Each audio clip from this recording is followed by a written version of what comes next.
was always kind of taught to dream big and think like a leader. How can we hack the system? We are producers to its core. We're makers. That was that moment where I was like, yes, like this was a big one to put us on the map. Creativity is messy. Perfect is boring. That to me is good creative. That to me is success. You can see talent in people. We want to go create the next best brand in the world. This is who we are and this is what we do. This is Creatives Offscript.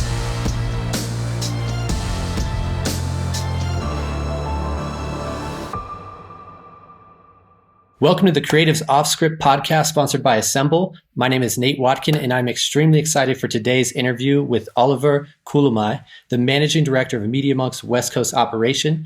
For those of you who don't know, MediaMonks is one of the largest, if not the largest creative production company in the world, with 21 offices around the globe, and we're expanding film, VR, app development, experiential, and much more.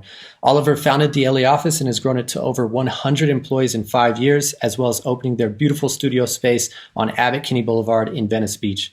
Welcome, and thank you for joining us, Olivier. Thanks for having me. Looking forward to it. So first things first, you've experienced such incredible success in the creative industry, but I wanted to start by taking it back to the beginning and understanding really how you did it. So I would love to start by hearing about the first company that you founded. Yeah, sure. So it's been a little while ago, but I am born and raised in the Netherlands, close to a city of Amsterdam. And I started my first company during my business and economy MBA that I was doing, which was a production shop, not a big surprise, called Amsterdam Productions. And it was kind of like an end-to-end solution for brands that needed web design. So I started that, I think it's over 15 years ago, doing everything from start to finish. And it was a one-man powerhouse. So from spotting new commercial opportunities to actually the production of it, from UX design to front and back end development. So it was an exciting times. That's awesome. So you started your career as an entrepreneur. How did you initially get involved with MediaMonks? It's actually quite straightforward. So the entrepreneurialism on the one hand started, but there's this second thing that has always been driving me, and that's that love and desire and that passion that I have for technology, I guess, is what we want to call it. And the success was defined by bridging those two worlds, being able to understand commercial opportunities and then actually produce it. And whilst I was doing that in the beautiful city of Amsterdam, I had a need for an ambition to go larger. And there was only one place to do that for me, and that was the United States of America. I think I always considered this to be the Champions League of it all, considering the amount of eyes that you get on the work that you do, as well as the budgets and all the other things. And MediaMonks was an opportunity for me that allowed for me to bring those two worlds together in the former role of a producer. And they gave me the opportunity to make that jump to the US. So that's kind of how I got in the weeds with MediaMonks a small decade ago. And what was that experience going from being an entrepreneur, in charge of your own schedule, your own company, to now working with, a global organization? What was that like? It's up until this day, it's been the most difficult decision for me to make. And the reason for that is being an entrepreneur and being able to manage your own time is kind of having that freedom is what drives a lot of entrepreneurs. But what's amazing about this company is clear we don't work, or not clear, but we don't work with timesheets. So we expect for people, doesn't matter which role or which responsibility that you carry, you manage your own time, because we feel like constraining someone by timesheets, it doesn't add to good work. It doesn't feed passion, and good creative and passion doesn't work on the clock. It comes when it comes. So knowing that we had that freedom, it was a great way or segue into this company. Secondly, the fact that I had the desire to go abroad and have an impact on a much larger level is it just doesn't come. You need to be experienced to get to that point. And in order for you to be a good leader, I felt like it's mandatory to know what it is to be led as well. So I think bringing those two things together was for me a big thumbs up to join this company and make that difficult step. Yeah, that's really insightful. And you needed to learn how to be led, but then of course you rapidly grew into that leadership position within the company, which is amazing. So tell me a little bit about being tapped to open the LA office And what kind of challenges did you face in growing the business there? Yeah, for sure. So I actually made the move to New York first before I made the move to LA. And as being very stubborn Dutchmen, we felt like when we are in New York, we can do US business. Clearly doesn't work like that. You need to have your local presence. You need to be there all the time, work your clients, and be relevant and in the moment. And that epiphany that we got when we were in New York, it hit us as soon as we found the opportunity to actually open up that office. I got tapped for that opportunity after showing the desire of doing so, of course. So, yeah. And so what is your day-to-day like? Tell me what it's like to be in charge of the LA office. How involved are you on an individual project at any given time? Yeah, sure. So nowadays it's very different than when we started, of course. And the MD role is asking 100% of my time. I am not necessarily very much heads down in production itself, but being able to be there for the team and support them on all fronts is, I think, a biggest chunk of my work, as well as defining the strategy that ladders up to our global goals, vision, and ambition that we have as a company holistically. So. Trying to be relevant to make sure that we perform as good as we can as a single collective here in LA, but foremost have it always ladder up to that larger goal that we have as a company. And the reason why that it's so important is and I think the true power and our competitive advantage that MediaMonks has over many other companies is the fact that we operate and run under a single P&L model. That means that, yes, we have over 20 offices or locations across the globe. We operate as a single team. And that's why it's so vital that the things that we do locally always are perfectly in sync and ladder up to our global goals and ambition. Yeah, that's amazing. And just the fact that you're able to coordinate all those offices around the world towards one shared goal is really impressive. Yeah, and I think also, to just take a step back is I think what allowed for me to get to that point and do that is being in the trenches for a little over a decade and actually doing the work myself is has kind of been key and vital to get me to the point that where I am today. Absolutely. And so at MediaMonks, your approach to branded content is very data driven. Why do you feel that it's important to start with that data before diving into the creative? Excellent question, Nate. I think the connecting creativity with strategy ahead of moving into production allows for you to make smarter decisions. And it sounds like a very logical thing, but the reality of companies and what they're facing in this day and age is that working with their creative teams or with their media agencies or internal teams, they tend to operate very siloed. So although it's a given that if you connect those things ahead of moving into production, it's not always a possibility. And I think that's what make one of our things very unique is being an end-to-end solution for those brands to be able to bring those both worlds together and really look at those things before moving into production. It's what makes the biggest impact because it allows for you to make some decisions that are truly relevant, if that makes sense. Absolutely. And your studio has this emphasis on producing transformable content that can live on many different platforms. Why is this important and how do you do it? What makes MediaMonks unique in that regard? Beautiful question, Nate. I think going back to the previous question, I think it's a beautiful segue into this one. If you do that, bringing those worlds together ahead of moving into production, talking about creative and strategy, it then allows for you to approach your production in a different way, considering that I guess we call it modern marketing mix. So those different channels and platforms that the customer of our clients are at, where they move and how they operate, and being able to craft and produce content that's something we call fit for format is vital. So it's not as traditional as it was back in the day, where you had to focus on a single channel, maybe two or three.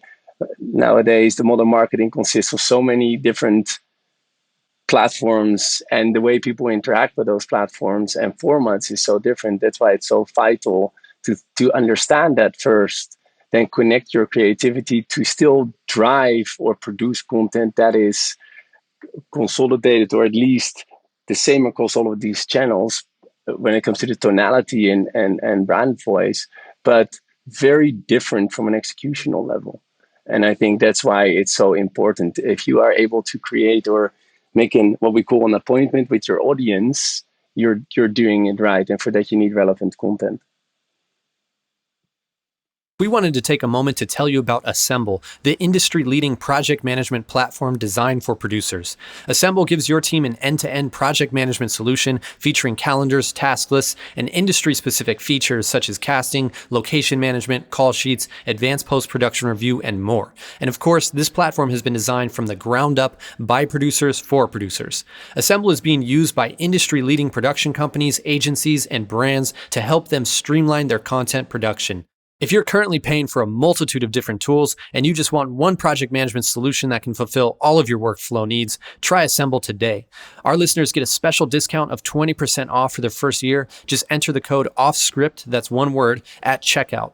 Learn more at assemble.tv/project-management. That's assemble.tv/project-management. You are listening to the Creatives Offscript podcast.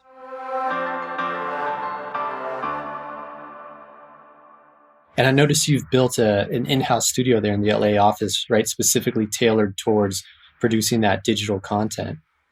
Exactly. That's right. So we noticed that the need for that, one, always on content, but also that fit for format content is vital. And for us to better support our clients, we wanted to have that studio, that custom built studio that's optimized and tailored to specifically serve that need. And I think it led us back up to thinking about the briefs that we receive and reading through the briefs and understanding what the client's needs and challenges are in 2020. And it's interesting if you think about it like that. If you ask your clients, what is the biggest problem that you have? And it tends to always boil down to speed and go to market.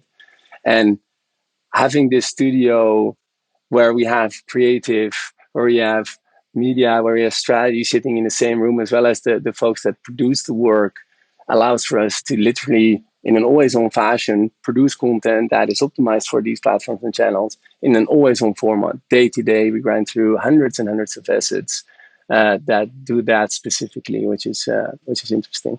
Wow, that's incredible. So let's say a project isn't going the way you want it to go. What do you do? It's I have not seen that before. Blatant light is the reality of the production that we're facing. I think it's the reality of today. I think problems that didn't exist yesterday exist today, whether it be because of the ever-evolving platforms and channels, the introduction of new technology, voice, AR, VR, AI, it could be all sorts of things. I think the luck, I guess, what we have is we are producers to its core. We are makers. We are defined by, we're I guess, problem solvers from the ground up. And we've been challenged and faced with different problems. And that goes not only for the monks, but for I guess, most creative production agencies and shops out there is producers tend to be problem solvers. And the fact that we're ingrained, or the fact that that's our nature, allows for us to be always on our toes and find solutions that help us get to where we want to go. And so you work across so many different mediums, from film to interactive, VR, AR. What across all this, what has been the coolest job that you've ever worked on? It's I think it's an excellent question, and I've asked it myself often in the last several years, and the reason for that is I find it hard to define cool or success, looking at the evolving landscape. So we've considered success, and we still consider success for a lot of our interactive digital experiences, for them to be, if they're award winning, we can pick up an FWA or a Clio or a Cannes Lion. It drives that goal and ambition that we had. But looking at what success means across those different formats and channels and platforms, and considering the power of data, it makes me think of what success means. I think if you can produce a small snippet of content, data-driven, personalized, and tailored to the right moment and to the right audience, that to me is good creative. That to me is success, a great example of success. And so that means that the spectrum of cool and success became quite broad. And I'm super honored and excited by the fact that MediaMonks offers that across the board. We do all of that. But so from on the one end, shooting chicken sandwiches into space together with our friends over at Wyden and Kennedy, all the way up to produce content that is driven by data and performing better than we've ever seen before for the likes of some of our other brands and clients is been exciting. What's the craziest thing that's ever happened to you on a shoot? Oof. Good question. I had a very enjoyable shoot. I think it's been 2 or 3 years ago now, maybe even 4, with an excellent gentleman, Terry Crews. I assume you know what I'm talking about. And he is one of the most passionate people I've ever seen, and so skilled. And it gave me so much energy to see that man at work. And what he did was, between every shoot and scene, he went back to his dressing room, picked up his dumbbells, his weights, brought back his beautiful man muscles, and go back to the next scene when he turned himself from a devil into a grandma to a little kid. It was very incredible to see a man with that much passion and energy doing something so extraordinary. And I think that, I guess, me mentioning this right now is something that has always stood by me. Yeah, dedication to his craft. I like that. So speaking of, the global nature of MediaMonks, you produce a massive amount of content worldwide.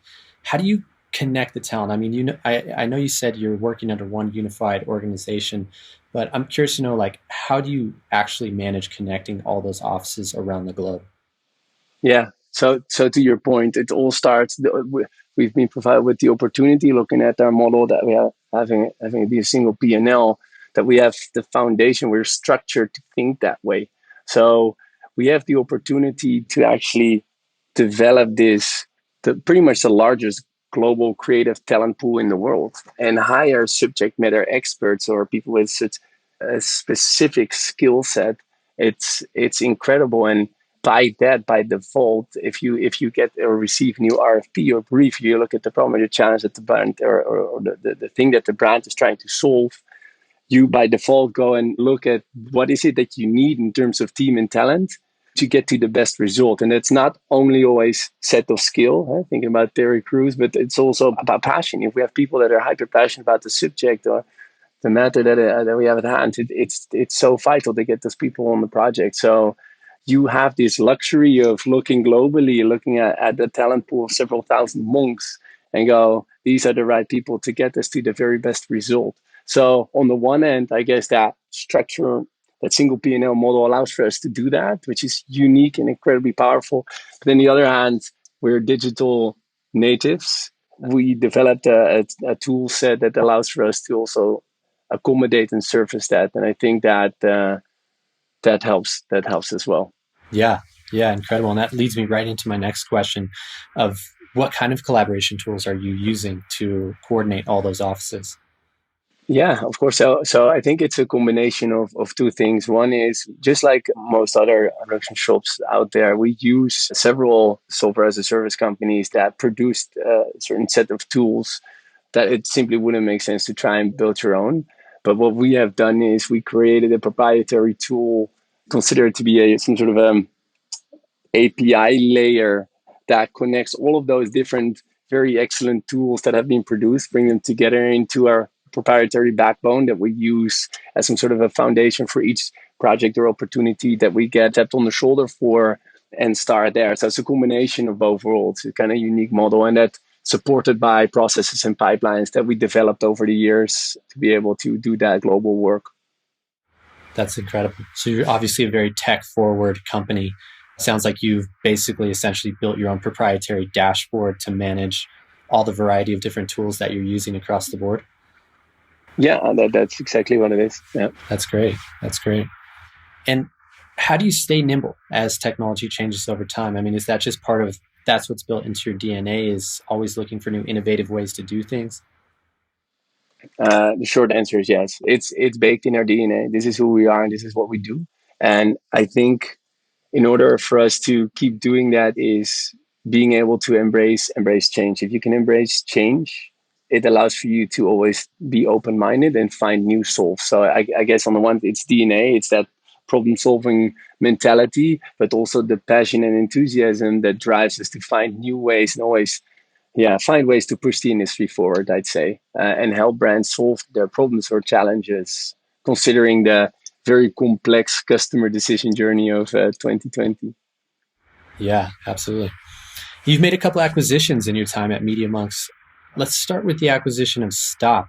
How has VR become a core part of what you do since the acquisition?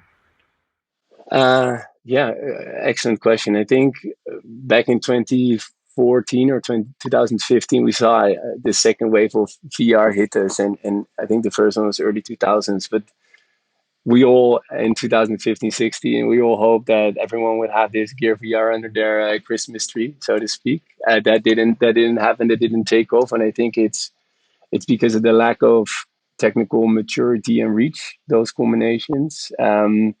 But VR has been a defining or driving factor for some of the most astonishing work that we've done, because it's still an incredible opportunity to build experiences that are highly engaging.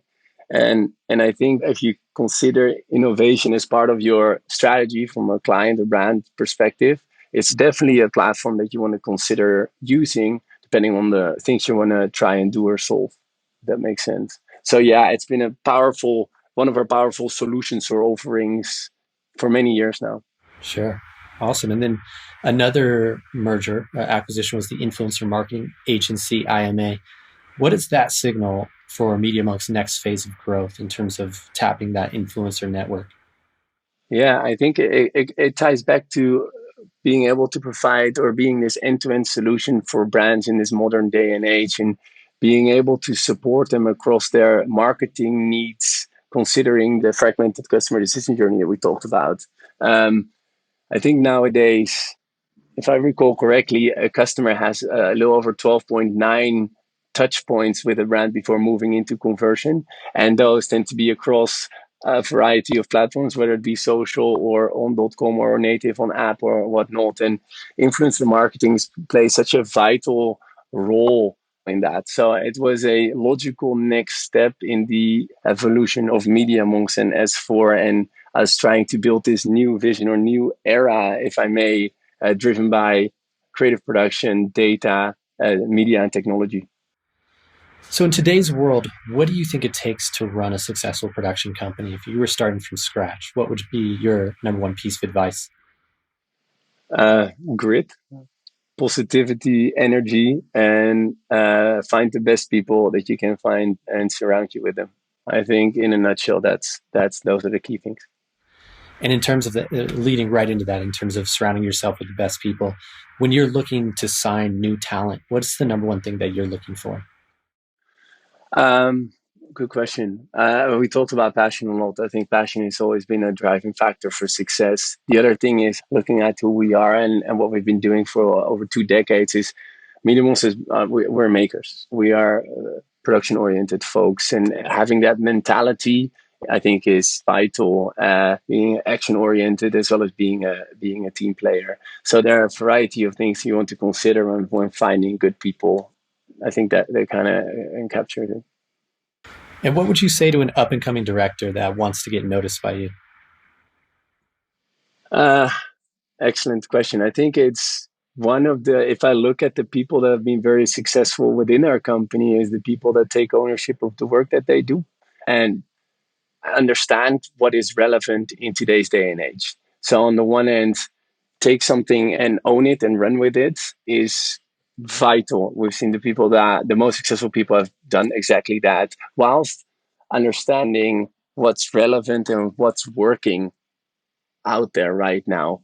And that requires a lot of constant development and learning on new ways and finding new ways, and being able to embrace that change that we talked about earlier and find new ways. It's something that we call little big ideas, I think, is defining for success. Yeah, absolutely. And I would love to touch on that. I know you make a strong differentiation between big ideas and little big ideas. What is the difference between that, and why is it important? Great question. I think it's something we call flipping the pyramid. If you think it in a very traditional way, it's directors or brands producing TVCs. The marketing mix was much more simplistic back then. You had TV, radio, a little bit online, and print. But it's developing a TVC, maybe do two or three cut downs and pushing it out there. But if you look at where the people are at versus the media spent, you want to consider that and acknowledge that there are many more platforms and many more ways to communicate with your audience. And doing it in a single big idea doesn't work. So you still need that strategic or core insight, but then look at each channel or each target audience specifically and produce content that is hyper relevant and optimized. And again, something that we call fit for format. So those little big ideas for each of those channels, platforms is vital, ideally driven by data, because it allows for you to personalize and also measure and constantly evolve the content that you're producing, making sure it's the best performing. But then on the other hand, also embracing the power of the platform that you're producing it for and understanding how the people react and move on that platform to be able to be relevant is powerful. What would you say is the most underappreciated aspect of your job? Fun question. I think it's I've seen a lot of those, but what I've also seen is, what I mean with that, you see them on a day-to-day basis. But what I get out of it is I try and turn them into opportunities. It could be growing from 0 to 100, 120 came with HR challenges, but it also allowed for us to build an extension of our HR team here in the United States of America. And through that, turning these challenges or the things that might distract you from your larger goals of being a leader into opportunities, and turn that around into something that actually becomes one of your strong suits. And the HR example was one of them, but there are many of them. So I guess looking at those things and being able to turn them into opportunities is my takeaway here. Yeah, that's great insight. I mean, there's a lot of things that go on behind the scene that aren't necessarily the most sexy creative parts of the job, but it sounds like there's opportunities for innovation everywhere. Absolutely. What's a lesson you've learned the hard way on a project? I think it's not necessarily tied to a project. I think it's the collective of many mistakes that you make as you maneuver through time, that then if you also embrace that and learn from your mistakes and the challenges that you are facing, whether it be on the project or on a department level, on the office level, or on whatever level you're at, it's embracing those mistakes, learn from them, and move on.